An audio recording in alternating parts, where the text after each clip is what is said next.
जय श्री कृष्णा। आज भगवत गीता के अध्याय 13 का 8वां श्लोक पूरा जरूर सुनिएगा। बहुत अच्छी गीता चल रही है।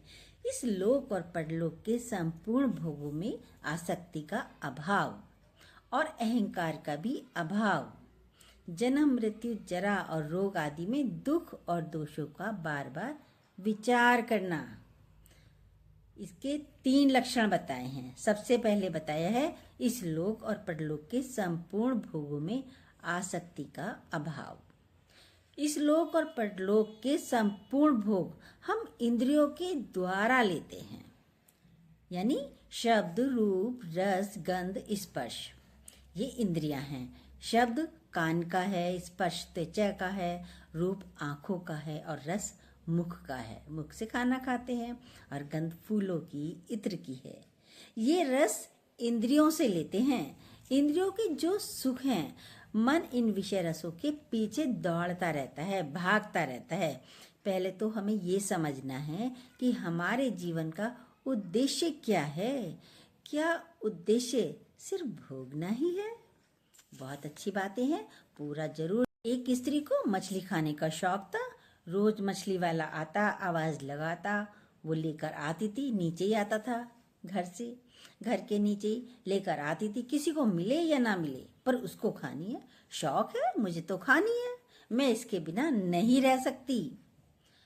बड़ी उम्र की हो गई, बड़ी एज हो गई, बीमार हो गई, धीरे धीरे बेड पर आ गई, फिर कोमा में आ गई।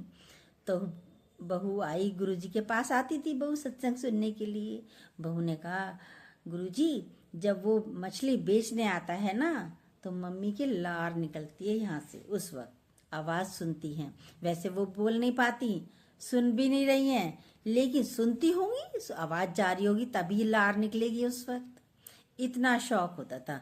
मतलब कितना खाया, पूर्णता आई? नहीं आई। सारी जिंदगी खाया, तृप्ति हुई? नहीं हुई, क्योंकि मिथ्या से तृप्ति नहीं होती। ब्रह्म सत्य, जगत मिथ्या। अब परेशानी ये है कि ब्रह्म तो दिखता नहीं है। परेशानी सबसे बड़ी यही है, भगवान दिखता नहीं है। ब्रह्म मिथ्या के पीछे छिपा हुआ है, सत्य पीछे है। जब आपको मिथ्या का एहसास होगा, तब आपको ब्रह्म का अनुभव होगा, सत्य का अनुभव होगा। दोनों अरस परस बातें हैं। ब्रह्म का अनुभव हो गया आपको। हम बैठे हैं एकांत में, फिर तो हम एकांत में बैठे हैं। ये संसार आपको मिथ्या नजर आएगा, असल तो सत्य है, यानी परमात्मा। सॉरी। जैसे नकली सेब बंदर ने उठा लिया डाइनिंग टेबल पर से, लेकिन देखा, खाया, मिट्टी में लगी, फेंक दिया। नकली और असली का जब पता चल गया, असली होता तो खा लेता, नकली था, मिट्टी का था। तो ऐसे ही जब आपको संसार मिथ्या लगेगा, तब आपसे स्वतः ही छूट जाएगा। टेबल पर नकली सेब था, छोड़ दिया बंदर ने एकदम। ऐसे ही मिथ्या का पता चलेगा तो ये सब आपको व्यर्थ लगेगा। तब क्या होगा? आपसे जगत स्वयं छूट जाएगा, छोड़ना नहीं पड़ेगा। बेकार चीज को छोड़ा तो कौन सा बड़ा कार्य करा? यदि बेकार है, आम में कीड़ा है, तो छोड़ा तो कौन सा बड़ा कार्य किया? वो तो छोड़ना ही पड़ेगा। कीड़ा दिख रहा है, बैंगन में कीड़ा है, तो आप बनाएंगे सब्जी? नहीं बनाएंगे भाई, नहीं खराब है, कीड़ा है। देखिए, एक संत जा रहे थे तो व्यक्ति ने प्रणाम किया, संत ने डबल प्रणाम किया उसको। भाई तुमको मेरा डबल प्रणाम। व्यक्ति बोला, आप मुझे क्यों प्रणाम कर रहे हो संत जी? भाई जैसे तुमने मुझे किया वैसे मैं तुम्हें सब प्रणाम कर रहा हूँ। तो संत से क्या हुआ? बोला, आपने सारे जगत को छोड़ा है। व्यक्ति बोला, आपने तो सारे जगत को छोड़ा है, आप वैरागी हो, आपको तो हम प्रणाम करेंगे ही। आप वैरागी हो, संसार को छोड़ा, जगत को छोड़, आपने जगत को छोड़ दिया है। संत कहता है, मैं तुमको डबल प्रणाम करता हूँ, क्योंकि तुमने तो भगवान को ही छोड़ दिया, तुमने तो सत्य को ही छोड़ दिया। मैं तो झूठ को छोड़कर बैठा हूँ, पर तुमने तो सत्य को ही छोड़ दिया, इसलिए मैं तुमको डबल प्रणाम करता हूँ। तुम तो मेरे से ज्यादा महान हो, महंगी चीज छोड़कर बैठे हो। देखो संत कैसे समझाते हैं। भगवान तो सबसे ज्यादा कीमती है, और व्यक्ति क्या है? संसार में लगे पड़े हैं। थोता है ये संसार। आसक्ति के लिए वैराग्य बहुत जरूरी है। ज्यादा दिन खराब मत कीजिए। ये विकार भी मोक्ष में बाधक हैं। नहीं मिलता है तो क्रोध आता है। भाई कोई चीज नहीं मिली तो क्रोध आता है। विकार रहित होना बहुत जरूरी है। जब विकार नहीं होंगे हमारे भीतर, तब भोगों में आसक्ति हमारे भीतर से छूट जाएगी। परमात्मा से जुड़ने का प्रयास करिए। गुरुजी बताते थे, पागलों को एक कमरे में बंद कर दिया, वहीं खाना दिया जाता था, कमरे के अंदर ही। अब वहां पे आग लग गई तो दरवाजे भी टूट गए। दरवाजे टूट गए तो सारे पागल ऊपर की तरफ भागने लगे। सबने कहा, अरे पागलों, ऊपर मत जाओ, नीचे को बाहर को आओ। सब बोले, अरे आग लग गई है, बाहर आओ, तुम्हें ये आग जला देगी। वो बोले, नीचे क्यों आए? इतनी मुश्किल से तो हमें रोशनी दिखाई दी है, सारा दिन कमरे में रहते थे, क्योंकि दरवाजा टूट गया, ऊपर चले गए। सालों बाद हमने रोशनी देखी है, हम नीचे नहीं आएंगे। परिणाम क्या हुआ? जल गए, मर गए। यंग एज है, अभी से हम क्यों ज्ञान लें? सब क्या कहते हैं, भाई यंग एज है, अभी से क्यों ज्ञान लें? अभी से वैराग्य क्यों लें? अभी तो हमने दुनिया देखी है। वैराग्य तो बुढ़ापे में लेना चाहिए। नाउ और नेवर, अभी नहीं तो कभी नहीं। फिर नहीं ले पाता है कोई वैराग्य, कोई सत्संग भी नहीं जा सकते। वैराग्य लेना है तो अभी लीजिए। सब बोलेंगे, अभी तो सुख आए हैं, अभी तो हमने घर बनाया है, घर के मजे ना लें। अभी तो मेरी शादी हुई है, शादी के मजे ना लें। अभी तो बच्चा हुआ है, उसको बड़ा ना करें, उसको चलते फिरते ना देखें। अभी सुख ना लें क्या? अभी तो सुख की एज हुई है हमारी। आसक्ति छोड़ना नहीं चाहता कोई, भले पीड़ा हो रही है। इंद्रियों से रस कहाँ ले पाते हैं? एक समय के बाद आंखों से दिखना बंद हो जाता है, कानों से सुनना बंद हो जाता है और पैरों से चलना बंद हो जाता है। हम रोज बोलते हैं, इनसे कुछ अच्छा कार्य कीजिए। कानों से परमात्मा का श्रवण कीजिए, आंखों से दर्शन कीजिए, पांव जाए तो परमात्मा की तरफ जाएं और हाथों से सेवा कीजिए। क्या किया? चीड़ हो जाएंगे सारे, फिर होएगा काम? नहीं होगा। इसलिए पहले ही जब इनमें ताकत है तभी काम कर लीजिए। जवान से खा नहीं पाएंगे, फिर बाद में चीड़ हो जाती हैं इंद्रियां। दांत भी टूट गए, कठोर चीज खा नहीं पाते हैं, क्या खाएंगे? नहीं खा पाते, फिर तो भैया मुलायम दे दो। दांत नहीं थे किसी के तो ड्राई फ्रूट्स पीस कर खाती थी बड़ी उम्र में, फिर हजम नहीं होते। इंद्रियां आपका साथ छोड़ती हैं, आप इंद्रियों का साथ नहीं छोड़ते। आश्चर्य है, इंद्रियां साथ छोड़ती हैं, आप नहीं छोड़ते। अरे साथ छोड़ने से पहले ही आप साथ छोड़ दीजिए, पहले ही आसक्तियां छोड़ दीजिए। इनसे जो सुख मिल रहे हैं, वैराग्य लेना है तो अभी लीजिए। गीता भगवान बताते थे, एक राजा था, पत्नी थी, रानी थी उनकी। पहले जमाने में रानियां राजाओं को स्नान गृह में खुद नहलाती थी। मुल्तानी मिट्टी जो होती है उससे नहलाती थी। सिर पर लगानी थी, शरीर पर लगानी थी, रानी मिट्टी लगानी थी। अब जैसे ही लगा रही थी तो उसके सिर पे, राजा के सिर पे 2-3 बूंदे गिरी पानी की सी। राजा ने ऊपर मुंह करके देखा, अरे क्यों रो रही हो? आंखों से आंसू निकल रहा था रानी के। तो राजा बोला, क्यों रो रही हो? तुम्हारी आंखों में आंसू क्यों हैं? बोली, मेरा भाई वैराग्य ले रहा है। राजा तो बोले, रो मत। वो बोली, मेरा भाई वैराग्य ले रहा है, सब राजपाट छोड़कर जा रहा है। राजा बोला, रो मत। बोली, क्यों? मेरा भाई तो वैरागी बन जाएगा, सारा संसार का सुख छोड़ के जा रहा है, सुख नहीं ले पाएगा। बड़े दुखी होते हैं ना कई जने, हाय अभी तो दुनिया ही नहीं देखी, सत्संगी बन गई, वैराग्य ले लिया, अभी से भगवान में इतनी मतलब रम गए। देखिए क्या कहते हैं, अभी से इतने रम गए, क्या पता है अगले पल का क्या होगा? नहीं पता। तो भगवान में क्यों नहीं लीन हो जाते? कमाने में लगे पड़े, पैसा धन रुपया, पैसा धन और हो जाए, जमीन और हो जाए, प्रॉपर्टी और हो जाए, देखिए सब बाद में क्या करोगे? हमारी बातों को याद ही करते रहोगे। फिर भी दे के जाओगे? बस की तो होता नहीं संभालना किसी के बुढ़ापे में जाकर। बोली आप कैसे कह रही हो, रोई नहीं, हमारा भाई वैराग्य ले रहा है। रानी बोली। राजा बोला वो वैराग्य नहीं लेगा। बोली उसने मुझे चिट्ठी भी लिखी है, दिखाऊं मैं लाके? बोला कोई बताकर वैराग्य नहीं लेता है। बोली फिर कैसे लेता है? बोला बताऊं क्या दिखाऊं? राजा बोली दिखाएंगे कैसे? राजा उठे, मुल्तानी मिट्टी सिर पर भी लग रही थी, शरीर पर भी लग रही थी। चल दिया जंगल की तरफ राजा। बोली कहाँ जा रहे हो? मिट्टी लगी है तुम्हारे। राजा बोला मैं तो चला जंगल की ओर। तुमने बोला ना वैराग्य क्या है? वैराग्य यही है, पीछे कुछ देखना ही नहीं है, कौन मर रहा है और कौन जी रहा है, पीछे नहीं देखता जो वैराग्य लेता है। धन को देखें, पदार्थों को देखें, छोड़ने के लिए क्या मेहनत करनी? जब छोड़ना ही है तो क्या मेहनत करनी? रानी रोकती रह गई। बोली देख लिया, अब वापस आ जाओ। बस मैंने देख लिया, अब तो वापस आ जाओ। बोले अब नहीं आ रहा, अब तो मैं चला गया, अब तो मैं गया। तुमने मुझे वैराग्य याद दिला दिया। गुरु आपको सारा समय वैराग्य याद दिलाता है। चल दीजिए। चलना कहीं नहीं है, ये नहीं कि हमें घर छोड़ना है, घर में ही रहना है, लेकिन वैराग्य होना चाहिए।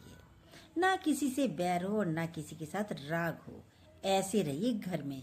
संसार की आसक्तियों का अभाव सुनते सुनते भी नहीं जाता। मिथ्या है तो फिर क्या सोचना? जब पता चल गया ये सेब मिथ्या है, मिट्टी का है, फिर क्या सोचेगा? जब बंदर नहीं सोच रहा तो हम तो इंसान हैं, मनुष्य हैं, तो हमें तो अपना सोचना चाहिए, सत्य को अपने भीतर स्थान देना। एक राजा ने बोला था बकरी खाने में मुंह ना डाले तो मैं इनाम दूंगा। बकरी का कितना भी पेट भरा हो, बकरी तो चारा देख के मुंह में डालती है। उसको एक आदत होती है, स्वभाव होता है बकरी का, चाहे कितना पेट भरा हुआ हो। सब बकरी को खिला पिला कर लाते, लेकिन राजा ने चारा डाल रखा था तो वो उसमें मुंह जरूर डालती थी। सब बेचारे वापस लौट जाते थे। एक बकरी वाले ने अपनी बकरी को ट्रेंड कर लिया, अच्छी तरह खिला दिया, पिला दिया, और जहां फिर चारा डालता, फिर वो जहां मुंह मारे वहीं डंडी मारता था मुंह पर।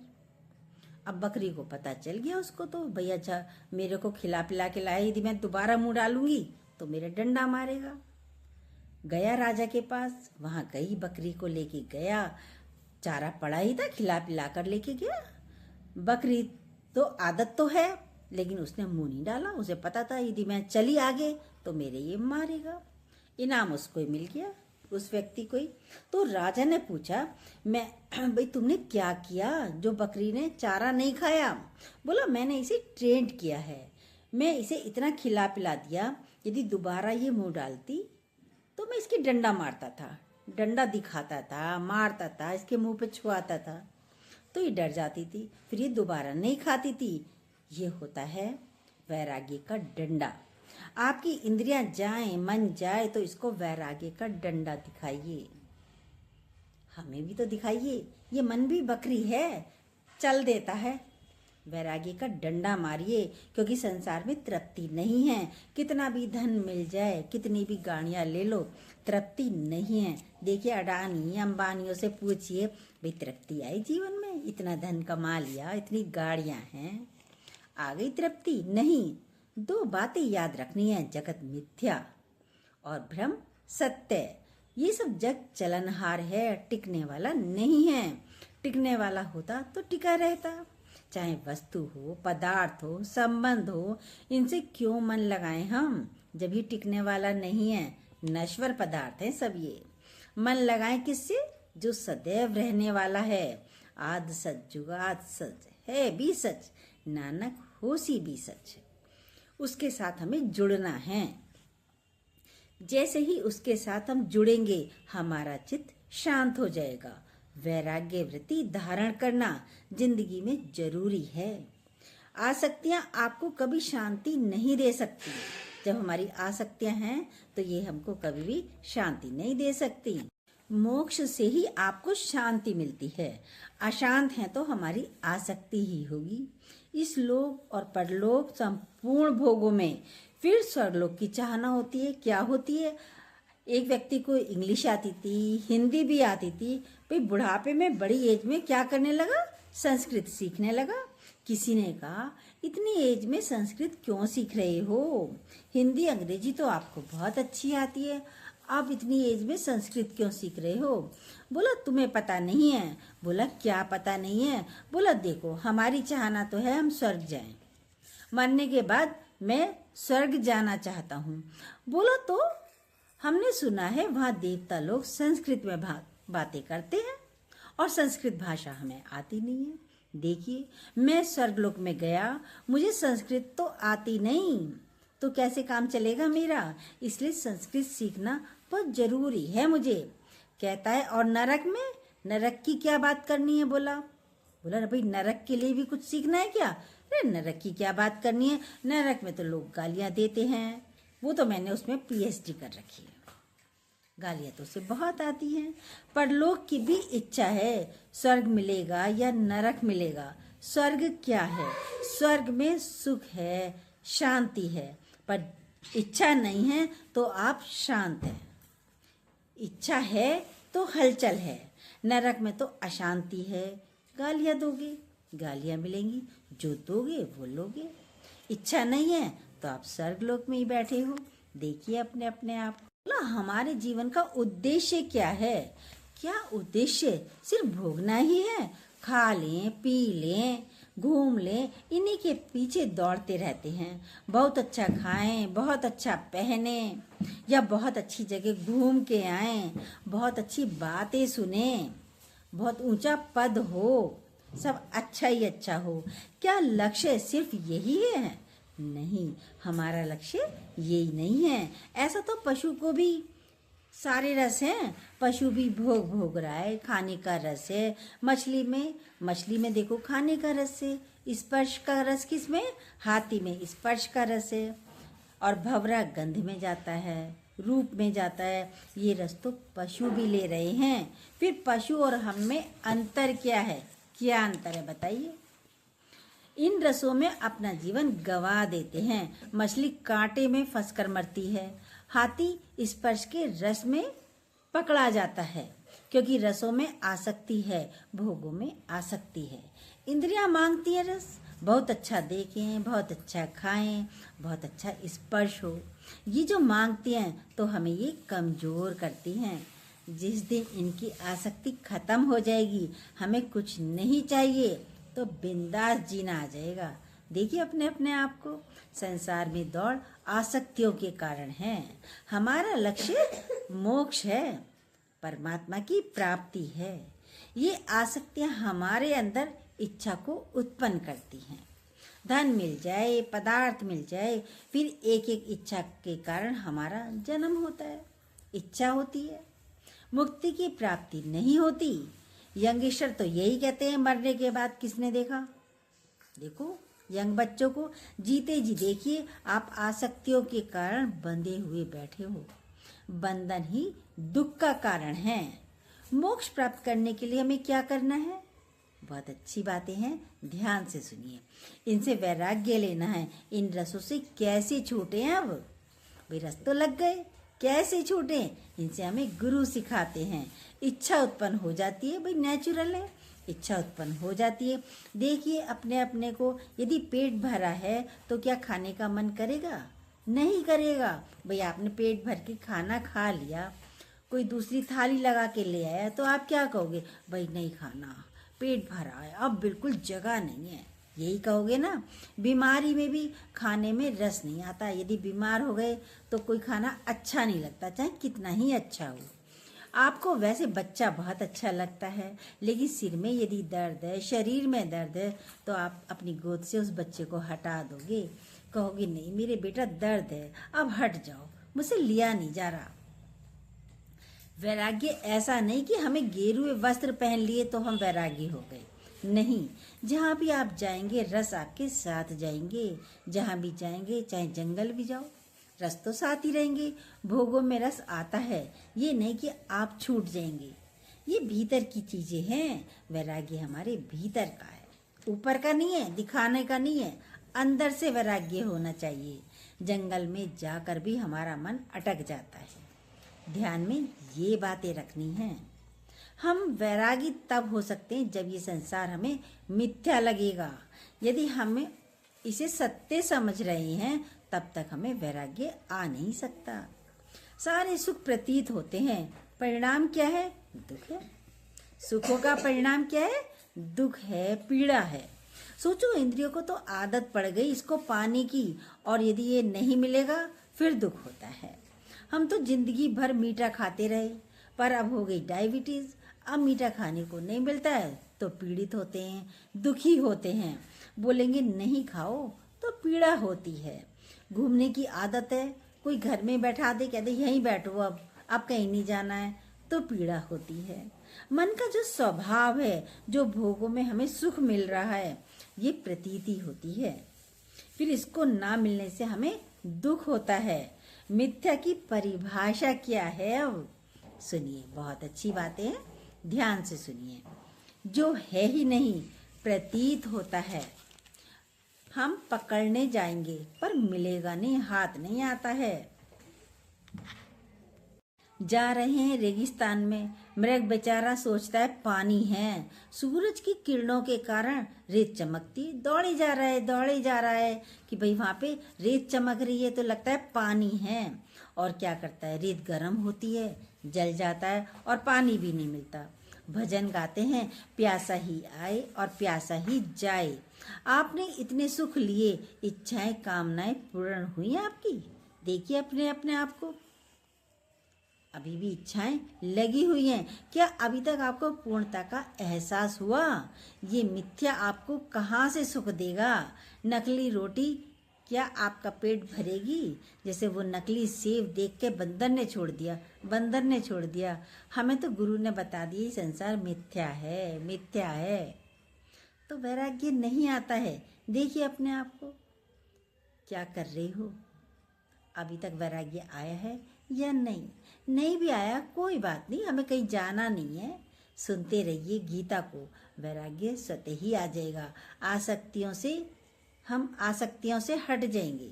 हमें आसक्तियां रहेंगी नहीं, किसी की आश्रित नहीं रहेंगे, आसक्तियां नहीं रहेंगी, मोह नहीं रहेगा, विषय विकार नहीं रहेंगे। देखिए अपने आप को, बस सुनते रहिए, कुछ नहीं करना है, कुछ करने की भी आवश्यकता नहीं है, बस सुनते रहिए गीता, सुनते रहिए। सब अपने आप गुरु भगवान अंदर बैठे बैठे श्री हरि स्वयं करते रहेंगे। जय श्री कृष्णा। जो न्यू हो प्लीज़ सब्सक्राइब कीजिएगा, बेल को दोबारा प्रेस जरूर कीजिएगा और डेली सुनते रहिएगा। गीता बहुत अच्छी चल रही है, ऐसा हो नहीं सकता कि हमारी उन्नति ना हो। ये आर्ट ऑफ लिविंग है, जीना सिखाती है, जीवन से सारे दुखों को दूर कर देती है।